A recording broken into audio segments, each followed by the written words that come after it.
आपण पाहत आहात कराड टुडे न्यूज।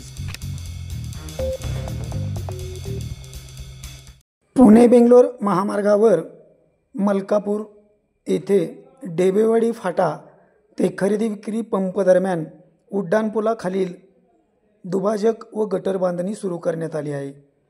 या कामामुळे आजपासून उड्डाणपुलाखालील वाहतूक बंद करून ती सर्व्हिस रोडने सुरू करण्यात आली आहे।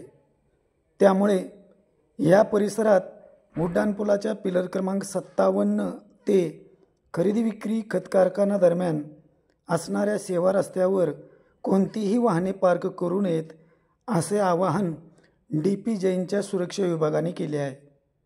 दरम्यान कोयना औद्योगिक वसाहतपासून उड्डाणपूल अंतर्गत काम सुरू असल्याने उड्डाणपुलाखालील वाहतूक बंद ठेवण्यात आली आहे। या ठिकाणी ही वाहतूक सेवा रस्त्यावरून सुरू आहे। या दोन्ही ठिकाणी सध्या वाहतूक नियंत्रण शाखेचे कर्मचारी तैनात करण्याची गरज आहे।